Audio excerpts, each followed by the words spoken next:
నమస్కారం. టాప్ తెలుగు మీడియాకి స్వాగతం. హెడ్లైన్స్ చూద్దాం.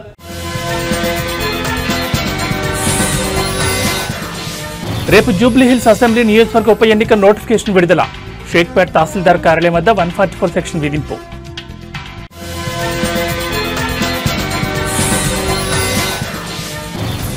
విశాఖలో ఏఐ డేటా సెంటర్కు మంత్రి నారా లోకేష్ శంకుస్థాపన. ప్రముఖ సంస్థ సిపి టెక్నాలజీస్ ఆధ్వర్యంలో ప్రాజెక్టు నిర్మాణం.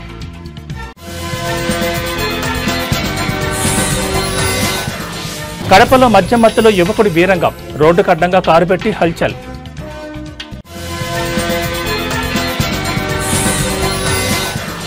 ప్రపంచ రాజకీయాల్లో కీలక పరిణామం. శాంతి ఒప్పందానికి మోదీని ఆహ్వానించిన ట్రంప్. జూబ్లీహిల్స్ అసెంబ్లీ నియోజకవర్గ ఉప ఎన్నికకు రంగం సిద్ధమైంది. సోమవారం నుంచి నామినేషన్ల స్వీకరణ ప్రక్రియ ప్రారంభం కానుండటంతో అధికారులు అన్ని ఏర్పాట్లు పూర్తి చేశారు. ఈ ప్రక్రియను శాంతియుతంగా నిర్వహించేందుకు పోలీసులు కట్టుదిట్టమైన భద్రతా చర్యలు చేపట్టారు. నామినేషన్ల కేంద్రంగా ఉన్న షేక్పేట్ తహసీల్దార్ కార్యాలయం పరిసరాల్లో 144 సెక్షన్ విధిస్తున్నట్లు ప్రకటించారు. ఉప ఎన్నికల నేపథ్యంలో నామినేషన్ దాఖలు సమయంలో అభ్యర్థులు ర్యాలీలుగా వచ్చే అవకాశం ఉండడంతో ఎలాంటి అవాంఛనీయ ఘటనలు జరగకుండా పోలీసులు ముందస్తు చర్యలు చేపట్టారు. ఎన్నికల కార్యాలయం వద్దకు వాహనాలను పూర్తిగా నిషేధించారు. నామినేషన్ దాఖలు చేసే అభ్యర్థితో పాటు కేవలం 4 మాత్రమే కార్యాలయంలోకి అనుమతించనున్నారు. తహసీల్దార్ కార్యాలయానికి వెళ్లే 18 మార్గాల్లో ప్రత్యేకంగా చెక్పోస్టులు ఏర్పాటు చేసి నిఘా పెంచారు. మరోవైపు ప్రధాన రాజకీయ పార్టీలు ఇప్పటికే తమ అభ్యర్థులను ఖరారు చేసే పనిలో ఉన్నాయి. అధికార బీఆర్ఎస్ పార్టీ తరపున మాగంటి సునీత పేరును ప్రకటించగా కాంగ్రెస్ పార్టీ నుంచి నవీన్ కుమార్ బరిలో నిలవనున్నారు. బీజేపీ అభ్యర్థి ఎవరనే దానిపై ఇంకా స్పష్టత రావాల్సి ఉంది. నామినేషన్లు వేయడానికి 10 రోజుల సమయం ఉండడంతో అభ్యర్థులు మంచి ముహూర్తం కోసం ఎదురుచూస్తున్నారు. పశ్చిమ మండలం డీసీపీ సిహెచ్ శ్రీనివాస్ నేతృత్వంలో ఈ బందోబస్తును పర్యవేక్షిస్తున్నారు. అడిషనల్ డీసీపీ, 2 ఏసీపీలు, 5 సీఐలు, 9 మంది ఎస్ఐలతో పాటు 59 మంది సిబ్బంది, 2 ప్లాటూన్ల బలగాలు ఎన్నికల విధుల్లో పాల్గొంటున్నాయి. నామినేషన్ ప్రక్రియ ముగిసే వరకు ఈ భద్రతా వలయం కొనసాగుతుందని అధికారులు స్పష్టం చేశారు.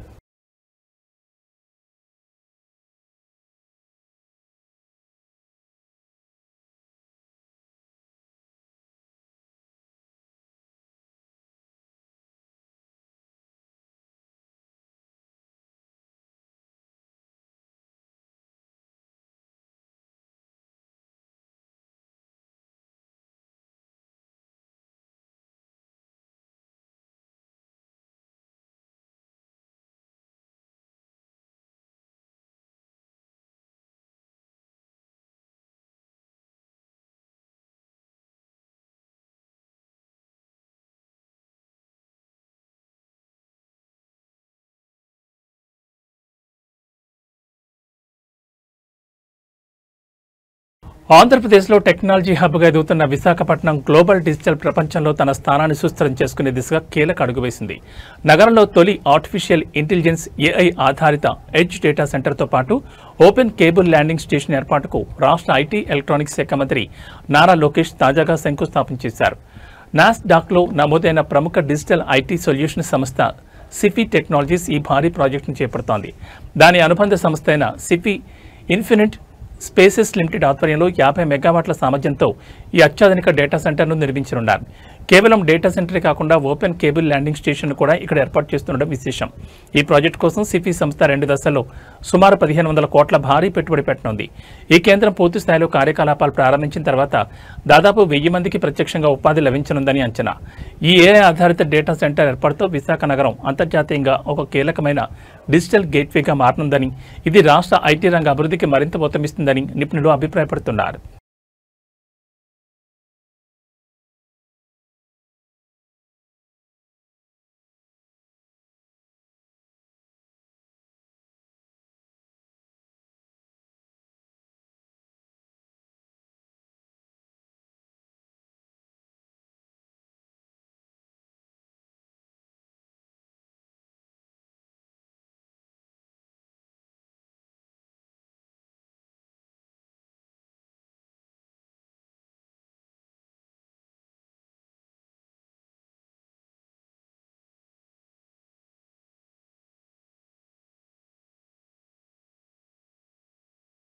కడపలో మధ్యమత్తులో ఓ యువకుడు వీరంగం సృష్టించాడు. నడి రోడ్డుకు అడ్డంగా కారు పెట్టి దానిపైకెక్కి హల్చల్ చేశాడు. తన కూతురుపై రేప్ చేశారని, ఆమె చనిపోయిందని హంగామా సృష్టించాడు. పవన్ కళ్యాణ్ ఎక్కడ చంపేస్తారో అనే భయంతోనే టీడీపీ అంటే ఇష్టం లేకపోయినా ఓట్లు వేశామని చెప్పాడు. తమ కుటుంబం వైఎస్ కుటుంబానికి వీరాభిమానులు అంటూ అసలు పొంతనలేని సమాధానాలు చెప్పాడు. రోడ్డుపై ప్రయాణికులను అడ్డుకుంటూ వారికి ఇబ్బందులు కలిగించాడు. చివరికి పోలీసులకు ఫిర్యాదు చేయడంతో రంగంలో దిగి అతన్ని పోలీసులు అదుపులో తీసుకున్నారు. అనంతరం అక్కడి నుండి పోలీస్ స్టేషన్కు తరలించారు. దీనికి సంబంధించిన వీడియో సోషల్ మీడియాలో వైరల్ అవడంతో అతనిపై కఠిన చర్యలు తీసుకోవాలని నెటిజన్లు కామెంట్లు చేస్తున్నారు.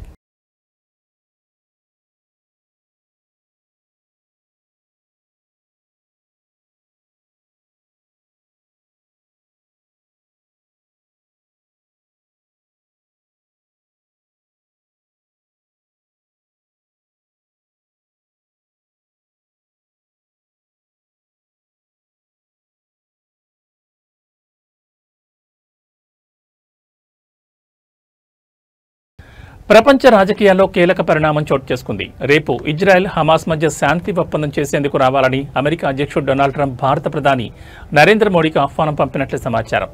ఈజిప్ట్ వేదికగా జరిగే శాంతి ఒప్పందానికి ట్రంప్ ఆహ్వానించినట్టు తెలుస్తోంది. కానీ దీనిపై భారత పీఎంఓ ఎలాంటి అధికారిక ప్రకటన విడుదల చేయలేదు. ఈజిప్ట్ అధ్యక్షుడు అబ్దెల్ ఫత్తా ఎల్ సిసి కూడా ఈ శాంతి ఒప్పందానికి రావాలని మోదీకి ఆహ్వానం పంపారు.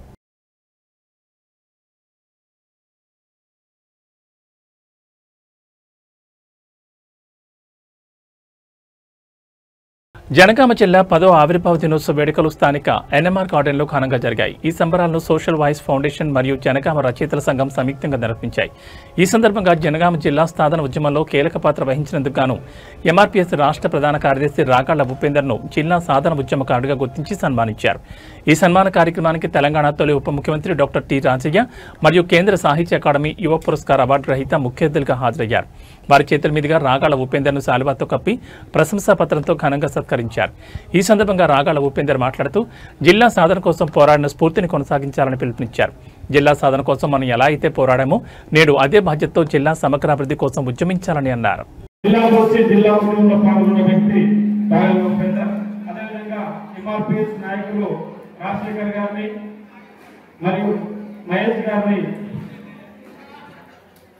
అనిల్ గారిని వెనుక మీదకి రావాల్సిందిగా కోరుతున్నాం. దయచేసి త్వరగా అన్నారండి.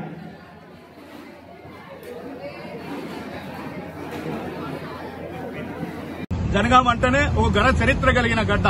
జనగామ అంటేనే వీర తెలంగాణ సాయుధ పోరాటానికి ఊపిరినిచ్చిన గడ్డ. రజాకార్ల మూకలు నిర్బంధంతో అణిచివేతలకు గురి చేస్తున్న సమయంలో ఆ రజాకార్ల మూకలను తిరుగుబాటు చేసి కేతనాన్ని ఎగరేసిన గడ్డ జనగామ గడ్డ.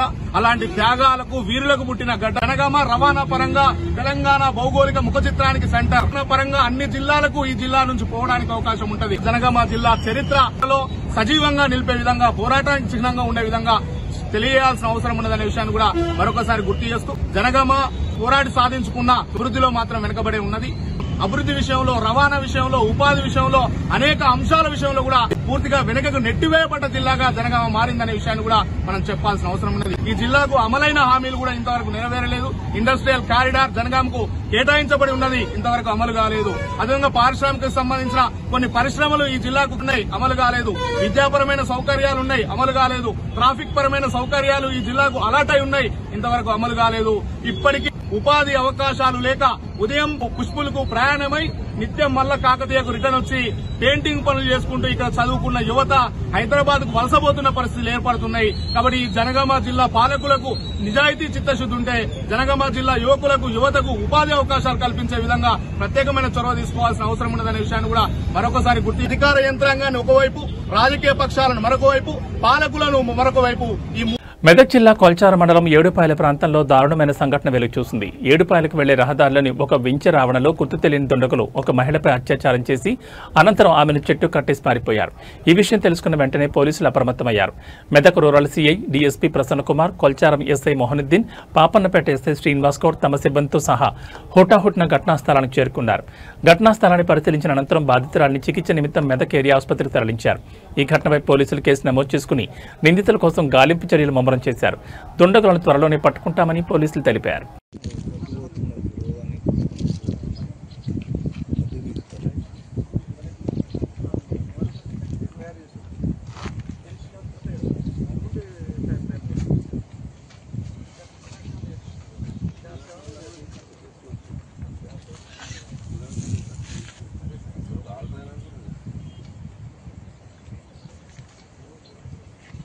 బెల్లంపల్లి మాజీ ఎమ్మెల్యే మరియు బీఆర్ఎస్ నాయకులు దుర్గం చెన్నయ్య పట్టణంలో ఇంటింటికి తిరిగి కాంగ్రెస్ పార్టీకి సంబంధించిన బాకీ కార్డును పంపిణీ చేశారు. ఈ సందర్భంగా ఆయన కాంగ్రెస్ పార్టీ హామీల అమలు తీరును ప్రజలకు వివరించారు. ఈ సందర్భంగా దుర్గం చెన్నయ్య మాట్లాడుతూ అసెంబ్లీ ఎన్నికల సమయంలో గ్యారంటీ కార్డుల ద్వారా అమలు కాని హామీలు ఇచ్చి కాంగ్రెస్ పార్టీ అధికారంలోకి వచ్చిందని ఆరోపించారు. అయితే అధికారంలోకి వచ్చిన తర్వాత ఇప్పటి వరకు ఒక్క హామీని కూడా అమలు చేయకుండా ప్రజలకు ముఖ్యంగా ఇంటింటికి లక్షలాది రూపాయలు బాకీ పడిందని తీవ్రంగా విమర్శించారు. కాంగ్రెస్ పార్టీ చేసిన ఈ మోసానికి రాబోయే ఎన్నికల్లో ఓట్ల ద్వారా తగిన బుద్ధి చెప్పాలని ఆయన బెల్లంపల్లి ప్రజలకు సూచించారు.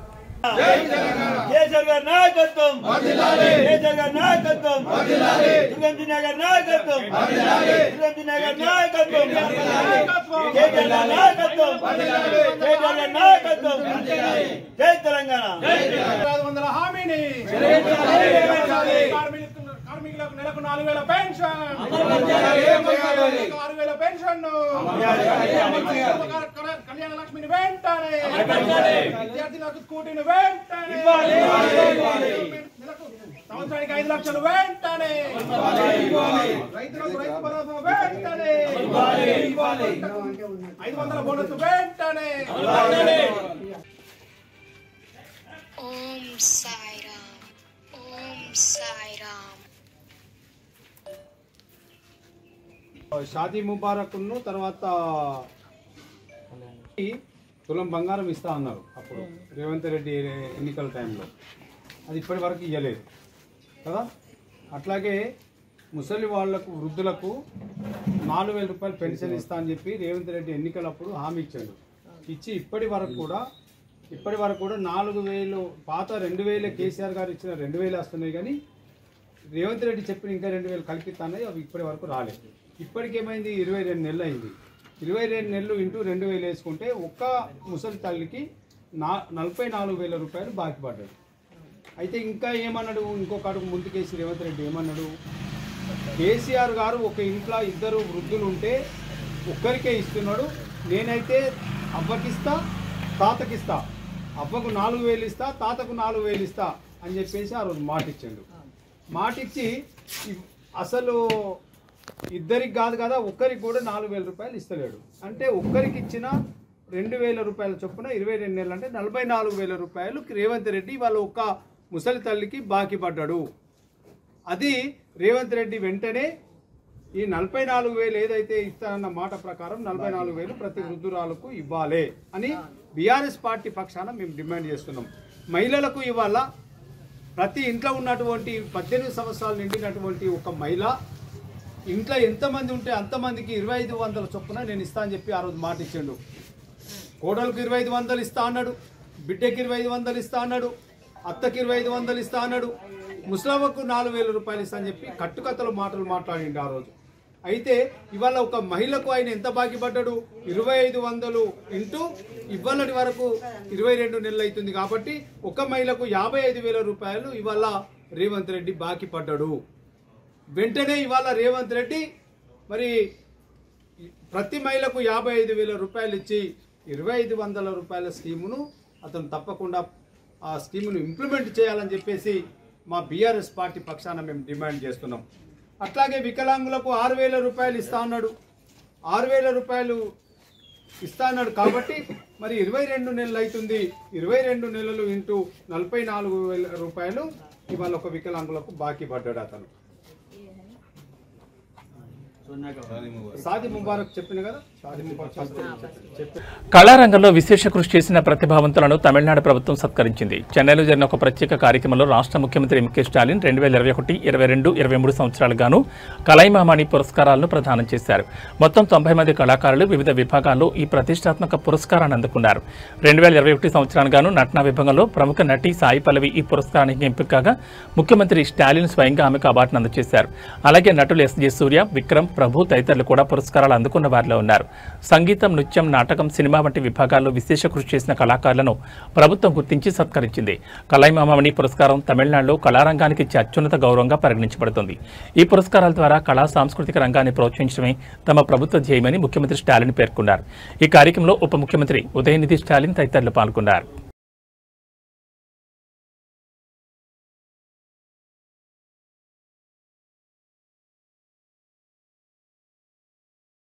ఇవి బులెటిన్ విశేషాలు. మరో బులెటిన్లో మళ్ళీ కలుసుకుందాం. నమస్కారం.